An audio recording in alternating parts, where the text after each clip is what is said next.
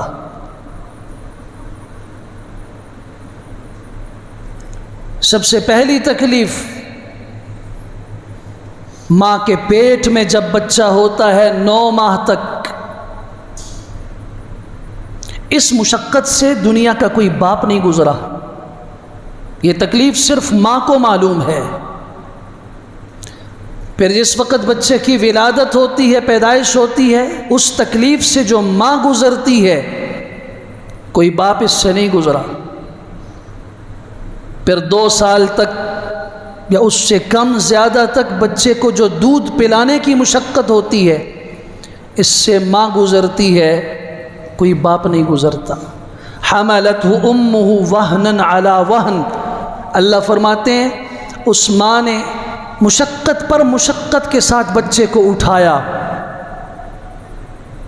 وحملہ وفصالہ 30 شہرا، 30 مہینے تک اس کے حمل اور اس کے دودھ پلانے کی مدت سے ماں گزری ہے۔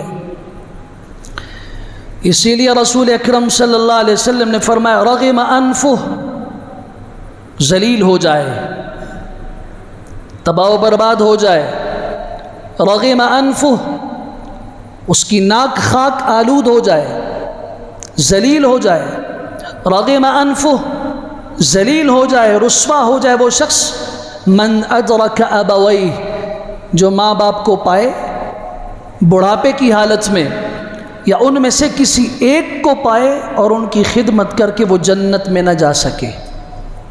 صحیح مسلم کی حدیث ہے، ان الوالد اوسط ابواب الجنہ، ہر ایک دعا کر رہا ہے اللہ مجھے جنت نصیب فرما، مجھے جنت میں رسول اکرم صلی اللہ علیہ وسلم کا ساتھ اور قرب نصیب فرما۔ ذرا پوچھو تو صحیح کہ جنت ملتی کس کو ہے؟ ان الوالد اوسط ابواب الجنہ، جنت کا درمیانہ دروازہ باپ ہے۔ سنن ترمذی، سنن ابن ماجہ، مسند احمد بن حنبل میں یہ حدیث موجود ہے۔ پھر آپ نے فرمایا کہ جس کی مرضی ہے اپنے اس دروازے کو ٹھیک کرے، اور جس کی مرضی ہے فضیعہ، اس کو ضائع کر دے۔ آپ انبیاء کرام کی زندگیوں پر، ماں باپ کے ساتھ ان کے حسن سلوک پہ ایک نظر دوڑائیے، پھر رسول اکرم صلی اللہ علیہ وسلم کی تعلیمات کو دیکھیے، پھر صحابہ کرام کے معاملات کو دیکھیے، پھر اسلاف امت کے ماں باپ کے ساتھ کردار اور حسن سیرت کو دیکھیے، اور پھر آج آپ موازنہ کیجئے کہ ہم کہاں پہ کھڑے ہیں، ہمارا رخ کس طرف ہے۔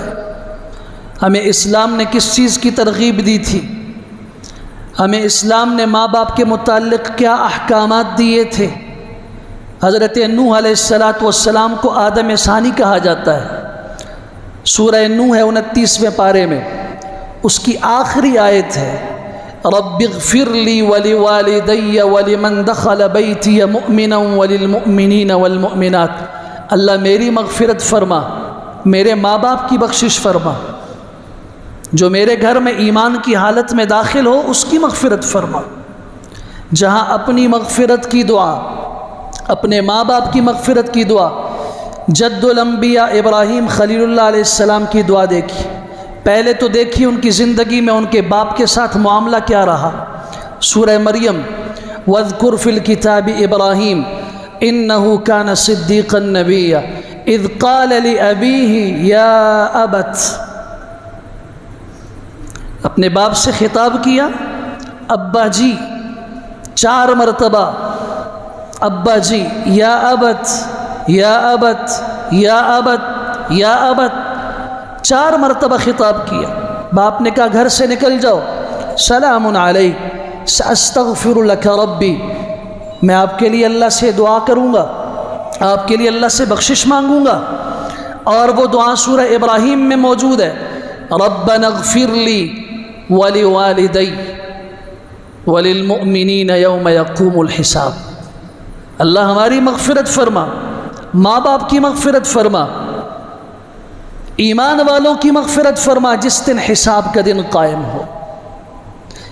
اسماعیل علیہ السلام کی دعا دیکھیے اور اپنے باپ کے ساتھ معاملہ دیکھیے، باپ چھری لے کے کھڑا ہے، بیٹا خواب دیکھا ہے کہ تجھے ذبح کر رہا ہوں، یا ابا، ابا جی افعل ما تؤمر، جس کا آپ کو حکم ملا ہے کر دیجیے۔ دنیا کا کوئی بیٹا دکھاؤ، آج تو باپ اپنے بیٹے کو کہتا ہے اٹھو نماز نکل رہی ہے، تھوڑا سا وقت رہ گیا اٹھ کے نماز پڑھو، 2-3 دفعہ کہے تو بیٹے کے انداز تخاطب بدل جاتا ہے، اور وہ اپنے باپ سے کہتا ہے کہ آرام کرنے دیں مجھے، تنگ نہ کریں۔ نماز کا حکم دینے پر جان کی بات نہیں ہو رہی کہ بیٹا میں تجھے ذبح کرنا چاہتا ہوں، یہاں باپ کے ہاتھ میں چھری ہے، میں نے خواب دیکھا انی اذبحک، میں تجھے ذبح کر رہا ہوں، فانظر ماذا ترى قال يا أبت افعل ما تؤمر. یہ جملہ ابراہیم علیہ السلام کو سننے کو ملا بیٹے کی طرف سے، ابا جی کر دیجئے جس کا آپ کو حکم ملا ہے. کیوں؟ اس لیے کہ ابراہیم علیہ السلام نے بھی باپ کے ساتھ جب بات کی تھی یا ابت ابا جی ابا جی ابا جی کے ساتھ کی تھی. سیدنا سلیمان علیہ السلام کا معاملہ دیکھیے، چیونٹی کا جملہ سنا، فتبسم ضاحکا من قولها، اس کی بات سن کے حضرت مسکرائے. وقال رب اوزعنی ان اشکر نعمتک التي انعمت علی وعلی والدی، اللہ مجھے توفیق عطا فرما آپ کی ان نعمتوں کا شکر ادا کر سکوں جو آپ نے مجھ پہ کی، میرے ماں باپ پہ کی. جہاں اپنا تذکرہ ہے، اپنے ماں باپ کا ذکر ہے. حضرت عیسیٰ علیہ السلام کو دیکھیے، وَبَرًّا بِوَالِدَتِي، اللہ نے مجھے ایسا بنایا ہے کہ میں اپنی ماں کے ساتھ حسن سلوک کرنے والا ہوں. حضرت یحییٰ کا جملہ دیکھیے، حضرت کے متعلق اللہ فرما رہے ہیں وَبَرًّا بِوَالِدَيْهِ، حضرت یحییٰ علیہ السلام اپنے ماں باپ کے ساتھ حسن سلوک کرنے والے تھے. اتنی بہترین صفت ہے، اتنا اعلیٰ اخلاق ہے کہ اس پہ اللہ تعالیٰ اپنے پیغمبر کی صفات میں سے اس صفت کا ذکر فرما رہے ہیں، ماں باپ کے ساتھ حسن سلوک کرنے والے تھے. آپ حضرت یوسف علیہ السلام کو دیکھیے، 40 سال کا عرصہ گزر چکا ہے، باپ سے بچھڑ چکے ہیں، ماں تو بچپن میں ہی انتقال کر گئی. 40 سال کے عرصے کے بعد حضرت یعقوب علیہ السلام 70 سے زائد افراد لے کر آ رہے ہیں مصر میں. فلما دخلوا على يوسف آوى إليه، سبحان اللہ، حضرت استقبال کے لیے مصر سے باہر نکلے ہیں. کون آ رہا ہے؟ مصر کے تخت پہ بیٹھے ہوئے بادشاہ ہیں، امور سلطنت کی ذمہ داریاں اپنی جگہ پر ہیں، لیکن آج والد آ رہا ہے، عرصے کے بعد آ رہا ہے. اس کے ساتھ کیا معاملہ ہونا چاہیے؟ وَرَفَعَ أَبَوَيْهِ عَلَى الْعَرْشِ، سوتیلی والدہ تھی، حقیقی والد تھے حضرت یعقوب علیہ السلام. حضرت یوسف علیہ السلام نے تخت خالی کر کے ان پہ ان کو بٹھایا، پھر ان کے بیچ میں بیٹھے، تخت سے اتر کے باہر نکل کے گئے، استقبال کر کے لائے اور انہیں پہلے تخت پہ بٹھایا، پھر ان کے ساتھ بیٹھے. یہ انبیاء کرام کی زندگی ہے کہ ماں باپ کے ساتھ معاملہ کیا ہونا چاہیے. امام الانبیاء صلی اللہ علیہ وسلم کی خدمت میں صحابی حاضر ہوتے ہیں، یا رسول اللہ صلی اللہ علیہ وسلم، میں آپ کے پاس آیا ہوں، ہجرت پر آپ کے ہاتھ پہ بیعت کرنا چاہتا ہوں، لیکن میں نے اپنے ماں باپ کو پیچھے چھوڑا ہے، وہ رو رہے ہیں.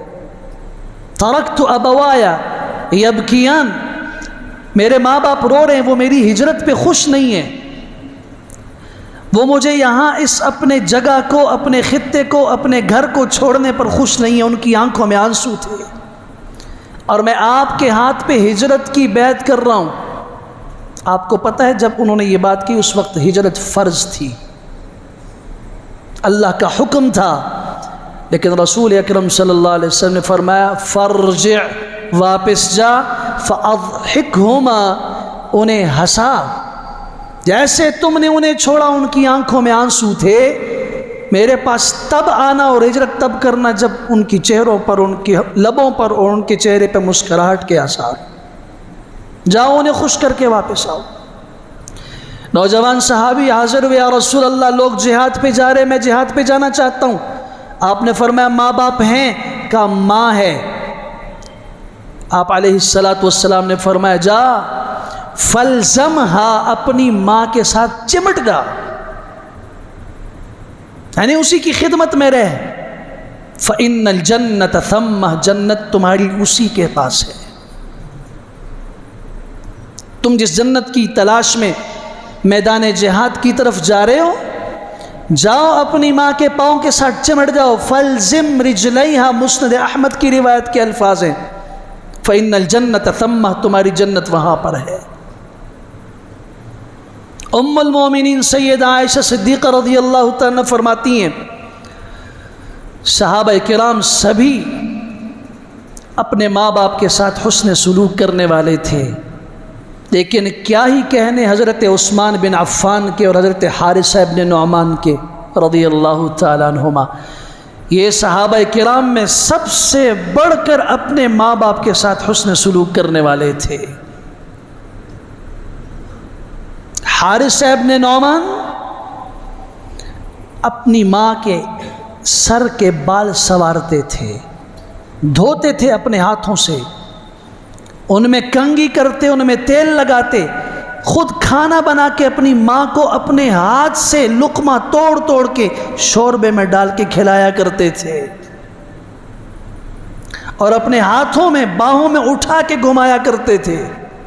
تو رسول اکرم صلی اللہ علیہ وسلم نے فرمایا میں سویا، میں نے خواب میں دیکھا کہ میں جنت میں جا رہا ہوں، اور جنت میں نے قاری کو قرآن پڑھتے ہوئے سنا، سمعت قاریًا یقرأ القرآن، ایک قاری کو قرآن پڑھتے سنا۔ میں نے کہا من ھذا، یہ کس کی آواز ہے؟ بتایا گیا حارثہ بن النعمان، یہ آپ کے صحابی حارثہ بن نعمان ہیں۔ رسول اکرم صلی اللہ علیہ وسلم نے بیدار ہو کے صحابہ کو بتایا اور فرمایا کذالک البر، کذالک البر، کذالک البر، نیکی ایسے ہی ہوتی ہے، نیکی ایسے ہوتی ہے، ماں باپ کے ساتھ حسن سلوک ایسا کیا جاتا ہے کہ اللہ اس کے اثرات اپنے پیغمبر کو جنت کے اندر چلتے ہوئے اس صحابی کی آواز سے قرآن کی صورت میں دکھا دیتے ہیں۔ آپ ابو ہریرہ رضی اللہ عنہ سے واقف ہیں، 3 سال کا عرصہ صرف حضور کی خدمت میں گزارا صلی اللہ علیہ وسلم۔ غزوہ خیبر کے بعد مسلمان ہوئے سن 7 ہجری میں، 3 سال کا عرصہ گزارا۔ تمام صحابہ میں سب سے زیادہ جن کی حدیثیں امت تک پہنچی ہیں، یہ 5374 حدیثیں ہم تک ان کی پہنچی ہیں۔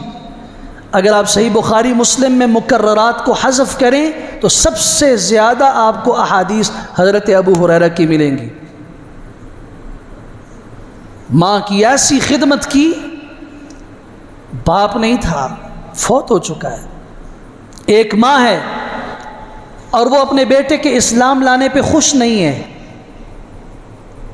بیٹا حضور اقدس صلی اللہ علیہ وسلم کی خدمت میں حاضر ہو کے کہتا ہے یا رسول اللہ ادعو لأمی، میری ماں کے لیے دعا فرمائیے اللہ اسے ہدایت نصیب فرمائے، وہ میرے اسلام لانے پر خوش نہیں ہے، جب میں گھر سے نکلتا ہوں آپ کی خدمت کی طرف تو وہ خوش نہیں ہوتی،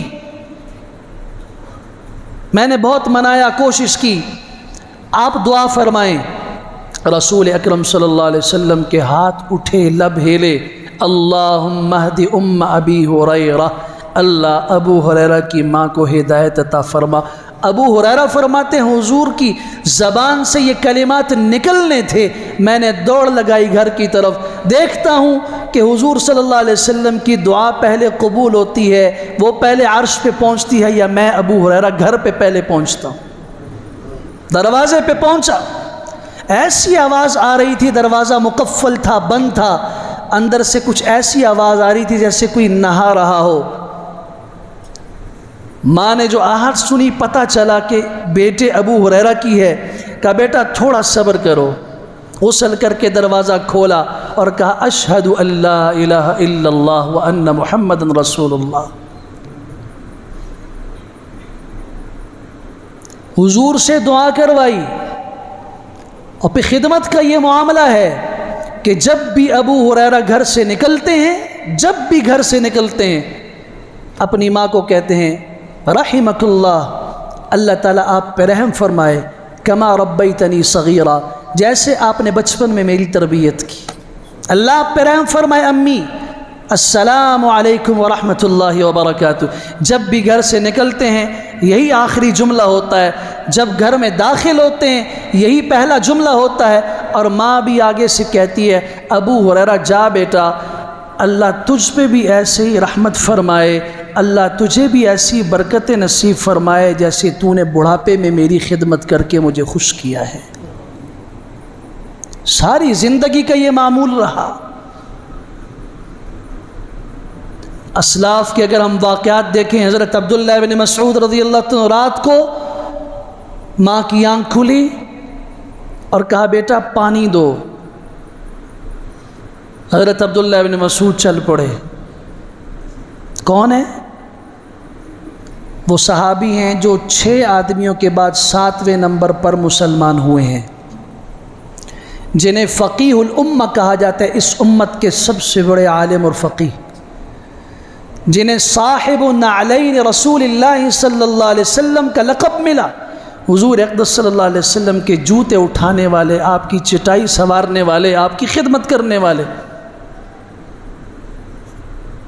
جن کے متعلق آپ علیہ السلام نے فرمایا تم اس کے کمزور بدن پہ ہنسو نہیں، اللہ کی قسم اس کی جو سوکھی ہوئی پنڈلیاں ہیں اگر انہیں میزان عمل میں تولا جائے تو ساری کائنات ایک پرلے میں ہو، اس کی خشک اور سوکھی ہوئی پتلی پنڈلیاں اس کے اوپر بھاری پڑ جائیں گی.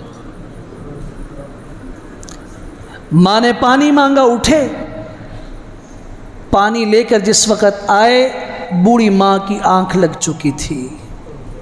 کھڑے رہے. جگاتے ہیں تو بے ادبی ہے،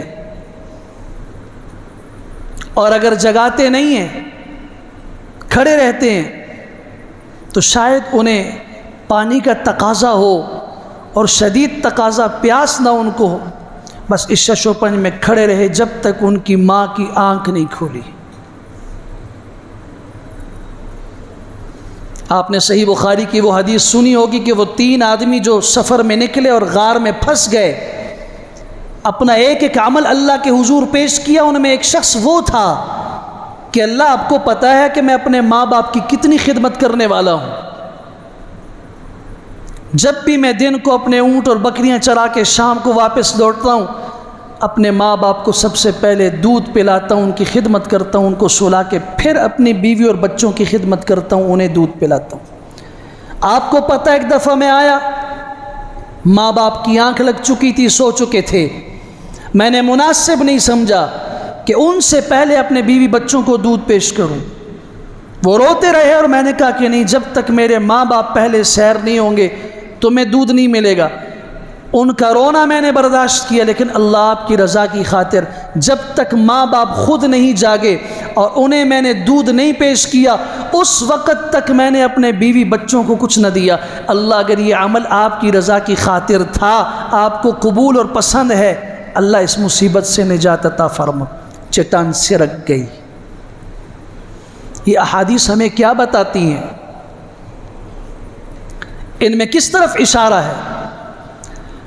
قاضی کی عدالت، کبھی اسلامی عدالتیں ہوا کرتی تھیں. قاضی کی خدمت میں بوڑھی ماں آئی، بیٹے کی شکایت کی، وہ میرے ساتھ بدتمیزی کرتا ہے، برا بھلا کہتا ہے.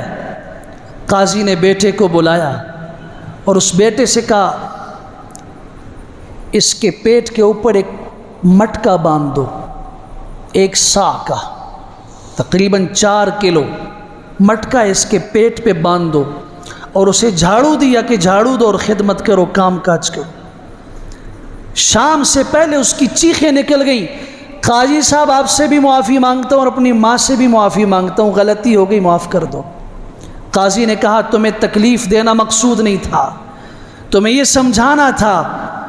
4 کلو کا مٹکا تیرے پیٹ کے ساتھ باندھا، تمہیں پتہ چلا اس کے ساتھ جھاڑو دینے میں کتنی دقت ہے. 9 ماہ تک تمہیں ماں اپنے پیٹ میں اٹھا کے پھرتی رہی، اور پھر ولادت کے وقت اس نے تیری تکلیف برداشت کی، پھر تجھے دودھ دیا اور آج تک تیری خدمت کرتی رہی. اب تو کہتا ہے کہ تیرا مجھ پہ کیا احسان ہے؟ تمہیں کچھ پتہ چلا؟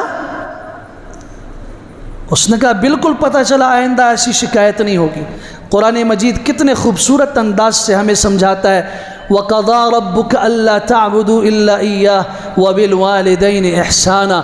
ماں کی، باپ کی صرف یہ نہیں کہا خدمت کرو، انہیں کھانا کھلاؤ، ان کا علاج کرواؤ، انہیں ہاتھوں میں اٹھاؤ، ان کی مٹھیاں بھرو، یہ نہیں کہا. ان کے ساتھ احسان کرو. احسان کا لفظ حسن سے نکلا ہے. جو کام بھی کرو، کام ایسا ہونا چاہیے جس میں حسن جھلک با. پیار اور خوبصورتی جھلک رہی ہو، کوئی ایک معاملہ بھی ایسا نہ ہو جس میں حسن نہ ہو۔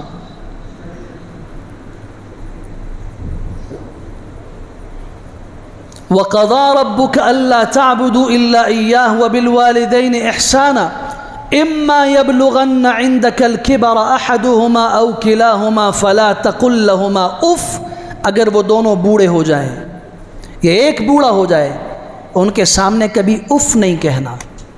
سیدنا علی المرتضیٰ رضی اللہ عنہ فرماتے ہیں اللہ کی قسم اس اف سے بھی نیچے کوئی لفظ ہوتا اللہ اسے ضرور ذکر کر دیتے۔ اف بھی نہ کہو، تمہارے پاؤں میں کانٹا چبھے گا، تمہاری زبان سے اف نکلے گا، لیکن تمہارے ماں باپ کے سینوں کو وہ چھلنی کر دے گا کہ ہمارے بیٹے کو کیا تکلیف ہوئی ہے۔ اپنی مشکلات اپنے ماں باپ کے سامنے نہ ذکر کرو۔ ابن عباس رضی اللہ عنہ فرماتے ہیں کبھی اپنے کپڑے اپنے ماں باپ کے سامنے یوں نہ جھاڑو، اس کی گرد و غبار بھی ماں باپ کے ناک میں نہ چلی جائے۔ اف کا مطلب یہ ہے، اس سے نیچے کچھ نہیں۔ جو نوجوان آج کہتا ہے اللہ جنت نصیب فرما، اللہ رزق کی فراخی عطا فرما، اللہ اعمال قبول فرما، یہ بھول جائے اس وقت تک جب تک اس کا باپ اس سے راضی نہیں، اس کی ماں اس سے راضی نہیں۔ رضا الرب فی رضا الوالد، رضا الرب فی رضا الوالدین، اللہ اس وقت راضی ہوگا جب ماں باپ راضی ہوں گے۔ وسخط الرب فی سخط الوالد، باپ اگر ناراض ہے تو یہ بھول جاؤ کہ اللہ تم سے خوش ہو سکتا ہے۔ صحیح بخاری کے الفاظ ہیں۔ یہ کس نے کہہ دیا کہ آج نوجوان اپنے ماں باپ سے کہتا ہے آپ چپ کریں، آپ تو بات ہی نہ کریں، ہر وقت آپ کی باتیں سن کر پریشان ہو گیا ہوں، ہر وقت آپ جھڑکتے رہتے ہیں، ہر وقت آپ یہ کرتے ہیں، ہر وقت آپ وہ کرتے ہیں۔ یہ لہجہ کسی مسلمان کا نہیں ہونا چاہیے۔ اس اللہ نے فرمایا فَلَا تَقُلْ لَهُمَا اف نہ کہو، وَلَا تَنْهَرْهُمَا انہیں جھڑکو اور ڈانٹو نہیں، وہ کمزور ہیں۔ آج جس گھر کو انہوں نے بنایا، جو مال ان کا تھا، جو جائیداد ان کی تھی، جس پر ساری زندگی ان کی محنت صرف ہوئی، آج اس گھر میں ان کا کوئی حق نہیں ہے۔ آج اولاد جہاں مال اور جائیداد تقسیم کرنے کی بات کرتی ہے، وہاں یہ بات کرتی ہے کہ ماں باپ کو کون رکھے گا۔ نمبر لگائے ہوئے ہیں، ایک ہفتہ میرے پاس، ایک ہفتہ تمہارے پاس، ایک مہینہ میرے پاس، ایک مہینہ تمہارے پاس، ایک مہینہ اس کے پاس، اور مہینہ پورا ہونے سے پہلے فون کر کے کہہ دیتے ہیں آ کے لے جاؤ ان کو۔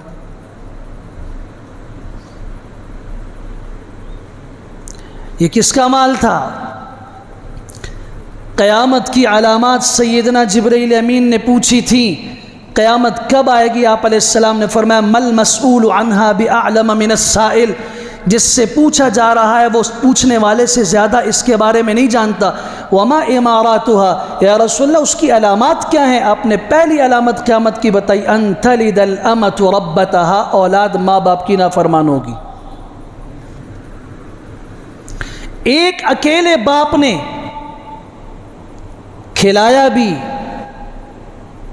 نشو و نما بھی کی، تربیت بھی کی، پڑھوایا بھی، تعلیم بھی دلوائی، آج ان 6 اور 7 بیٹوں کے ہاں وہ مل کر بھی اپنے باپ کو سنبھالنے کے لیے تیار نہیں ہے۔ اور آج ہمارے ملک کے اندر بھی شہروں میں سویٹ ہوم کے نام سے، اولڈ ہوم کے نام سے گھر بن چکے ہیں۔ اس کو کیا سویٹ آپ کہہ سکتے ہیں؟ اس میں کیا مٹھاس ہے؟ وہ گھر میٹھا ہو سکتا ہے جس میں اپنی اولاد نہ ہو؟ اور آج تو ایسے ایسے واقعات سننے اور دیکھنے کو مل رہے ہیں، بوڑھی ماں کو اور باپ کو کسی دربار پہ چھوڑ دیا اور کہا میں آپ کو علاج کے لیے لایا ہوں، ابھی آتا ہوں واپس۔ وہ دیکھ رہی ہے شام ہو گئی، رات ہو گئی ہے، کسی کو کہتی ہے وہ میرے بیٹا وہ مجھے یہاں چھوڑ کے گیا ہے اور اس کا یہ نمبر ہے، اس نے کہا اگر میرے آنے میں تاخیر ہو جائے تو یہ نمبر کسی کو دے دینا، وہ میرے ساتھ بات کر لے، میں آ جاؤں گا۔ بیٹا اس نمبر پہ کال کر کے بیٹے کو بلا لینا، پرچی اٹھانے والے نے دیکھا، اس میں لکھا تھا یہ میری ماں ہے، اس نے ہمیں بہت تنگ کر رکھا ہے، تو اب اس کو میں یہاں چھوڑ کے جا رہا ہوں، بس اس کو یہیں رہنے دیجیے۔ اس پہ نمبر نہیں تھا۔ یہ ایسی ظالم دنیا ہے، ان کا بہت بڑا احسان یہ ہے کہ صرف اپنے بوڑھے ماں باپ کو جا کے اولڈ ہوم میں چھوڑ کے آ جائیں، سال کے بعد جا کے مدر ڈے ہے اور آج فادر ڈے ہے، اور پھول اٹھائے اور جا کے وہاں، اور بعض دفعہ اس کا بھی ٹائم نہیں ہے۔ یہاں تک ہوا کہ باپ فوت ہو گیا، بوڑھی ماں فوت ہو گئی، اور وہاں کے ادارے والوں نے فون کیا اب آ جاؤ، ماں فوت ہو چکی، اس کی آخری رسومات میں جنازے میں شریک ہو جا، کہا آپ کر دیں، میں اس کی پیمنٹ کر دوں گا، جو خرچ آئے گا دے دوں گا، میرے پاس وقت نہیں ہے۔ ایسے آدمی کے لیے جنت ہے؟ ایسا آدمی اللہ سے رحمت کی امید رکھتا ہے؟ ایسا آدمی یہ کہتا ہے اللہ میری اولاد کو میرا فرما بردار بنا؟ ایسا شخص اللہ سے یہ دعائیں کر رہا ہے، اور پھر جا کے کسی مولوی صاحب کسی عالم کے پاس کہتا ہے بیٹا بات نہیں سنتا، اولاد ایسی ہے، اولاد نے مار دیا، گھر سے باہر نکال دیا۔ قرآن مجید نے جس انداز سے سمجھایا تھا وَلَا تَنْهَرْهُمَا، ان کے سامنے ڈانٹ ڈپٹ کا لفظ بھی استعمال نہیں کرنا، وَقُلْ لَهُمَا قَوْلًا كَرِيمًا، بات کرنی ہو تو بڑے دھیمے لہجے سے بات کرنا، ان کے قریب آ کے، پتہ ہے کہ وہ سنتے نہیں ہیں، اور پتہ ہے کہ ان کی زبان میں اتنی سکت نہیں کہ زور سے بول سکیں، پھر بھی دور کھڑے ہو کے کہتا ہے زور سے بولو، کیا کہتے ہو؟ یہ ظلم ہے یا نہیں؟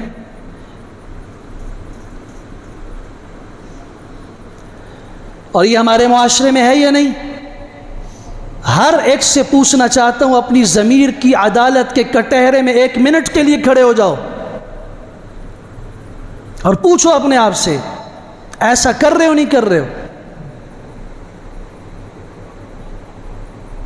ابن عمر رضی اللہ عنہ بیت اللہ کے سائے میں بیٹھے ہیں، یمن کا ایک شخص اپنی بوڑھی ماں کو کندھوں پہ اٹھا کے طواف کروا رہا ہے، بار بار طواف کر کے لا کے قریب میں بیٹھ کے پوچھتا ہے حضرت اپنی ماں کو یمن سے پیدل اٹھا کے لایا ہوں کندھوں پر، اور پھر یہاں طواف کروا رہا ہوں، کیا اس کا حق میں نے ادا کر دیا؟ فرمایا پیدائش کے وقت اس کی جو ایک آہ نکلی تھی اس کا بھی تو ساری زندگی اس کو پیدل اپنے کندھوں پہ اٹھا کے پھرتا رہے، اس کا حق نہیں ادا کر سکتا۔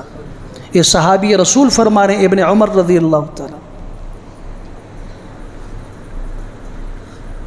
اگر اللہ سے رحمت کی امید ہے اپنے ماں باپ کے پاؤں دھو۔ محدث کبیر ہیں حیوہ ابن شریح، ہزاروں شاگردوں کے استاد اور احادیث پڑھانے والے، درس حدیث میں ہزاروں شاگرد بیٹھے ہیں، حضرت حدیث کا درس دے رہے ہیں، قریب میں ہی کھڑکی ہے، گھر کی طرف کھل رہی ہے، ماں ان کی ذرا سخت مزاج کی تھی، یہ بھی اللہ کی طرف سے امتحان ہوتا ہے۔ پردہ ہٹا اور محدث شاگردوں کو حدیث پڑھا رہے ہیں، ماں کی ڈانٹ کی آواز آئی، حیوہ مرغیوں کو دانے کون ڈالے گا؟ تم ہر وقت سبق ہی پڑھاتے رہتے ہو، ہر وقت طالب علموں کے پاس بیٹھے رہتے ہو، ان مرغیوں کی خدمت کون کرے گا؟ انہیں دانہ کون ڈالے گا؟ کتاب بند کی، اٹھے گئے اور جا کے دانہ ڈال کے واپس تشریف لائے، حدیث شروع کی۔ شاگردوں نے پوچھا حضرت یہ آپ نے کیا کیا؟ فرمایا میری ماں ہیں، وہ سخت مزاج کی ہیں، اگر میں تاخیر کر دیتا تو کہیں ایسا نہ ہو جو حدیث کی خدمت میں کر رہا ہوں وہ اسی کی دعاؤں کا صلہ ہے، اللہ اس سے مجھے محروم نہ کر دے۔ اسلام کا تو یہ مزاج رہا ہے، ہمیں تو یہ بتایا گیا کہ ماں باپ کی دعائیں انسان کو اتنے عروج پر لے جاتی ہیں کہ انسان اپنے عمل کی بنیاد پہ وہاں نہیں پہنچ سکتا، یہ عمل کر لے وہاں نہیں پہنچ سکتا۔ حکم دیا گیا ہمیں وَاخْفِضْ لَهُمَا جَنَاحَ الذُّلِّ مِنَ الرَّحْمَةِ، شفقت کا پہلو اور بازو ان کے سامنے جھکا کے رکھو۔ ماں اور باپ اونچی جگہ پہ بیٹھے ہوں، اور بیٹا ان سے بات کرے، قریب میں آ کے ان کے پاؤں میں بیٹھ کے اپنا کان ان کے منہ کے قریب کر کے کہے ابا جی امی جی آپ کیا فرما رہی ہیں، اور خود بات کرے، ان کے کان کے قریب منہ کر کے ان سے بات کرے۔ زندگی یہ ہے، اولاد کا حق یہ ہے۔ وَقُلْ رَبِّ ارْحَمْهُمَا كَمَا رَبَّيَانِي صَغِيرًا، یہ اللہ ہمیں سمجھا رہے ہیں، یہ دعا کرو اللہ میرے ماں باپ پہ رحم فرما جیسے بچپن میں انہوں نے رحم کر کے میری تربیت کی تھی۔ میرا پیشاب، میرا پاخانہ، میری چیخ و پکار، سب کچھ ان مراحل سے وہ گزری ہیں، اور ان کی ناک پہ کبھی بھی انہوں نے ناک نہیں سکیڑی کہ آج تم نے دن میں 6 دفعہ پاخانہ کیا ہے، بار بار تم پیشاب کر رہے ہو۔ آج بڑھاپے کے اندر اگر وہ معذور ہو گئے تو ان کو ایسے ایسے جملے سننے کو مل رہے ہیں۔ ظلم ہے، اس معاشرے کا بہت بڑا ظلم ہے۔ اللہ تعالی ہمیں ہوش کے ناخن لینے کی توفیق عطا فرمائے، اللہ ہمیں اس نہج پہ چلنے کی توفیق عطا فرمائے جس نہج پہ حضرات انبیاء چلے ہیں، جس نہج پہ امام الانبیاء صلی اللہ علیہ وسلم نے امت کی تربیت کی ہے، جس پہ صحابہ کرام کی تربیت ہوئی ہے، کس انداز سے چلے ہیں۔ جنت میں باپ کا درجہ بلند ہوتا ہے، اسے بتایا جاتا ہے آپ کے بیٹے نے آپ کے لیے دعا کی ہے، اس دعا کے نتیجے میں اللہ نے جنت میں آپ کا درجہ بلند کر دیا۔ یہ ان کا وہ حق ہے جب وہ دنیا سے چلے جائیں، کبھی دعاؤں میں ان کو یاد رکھا، اپنی دعاؤں میں ان کے لیے جگہ رکھی۔ جو کام معاشرے میں سب کو نظر آئے، جس کو معاشرہ اچھا کہے، اس پہ پیسہ بھی لگانے کے لیے تیار ہیں، اور جو کام اللہ کے ہاں پسندیدہ ہے، صرف معاشرے کو نظر نہیں آ رہا، اس پہ پیسہ بھی خرچ نہیں ہوتا، اس کے لیے فرصت نہیں ہے۔ ہر وقت اپنے لیے، اپنے ماں باپ کے لیے دعا، رب ارحمہما کما ربیانی صغیرہ۔ بلکہ سیدنا ابو ہریرہ کا وہ عمل آج ضرورت ہے کہ اسے ہر مسلمان زندہ کرے۔ جب گھر سے نکلے، بوڑھے ماں باپ میں سے جو بھی ہو، انہیں کہے اللہ آپ پہ رحم فرمائے جیسے آپ نے بچپن میں رحم کر کے میری تربیت کی، السلام علیکم ورحمۃ اللہ، اور پھر گھر سے نکلے، اور جب آئے تو تب بھی یہ جملہ بولے۔ اللہ تعالی ہمیں عمل کی توفیق نصیب فرمائے۔ وآخر دعوانا الحمد للہ رب العالمین۔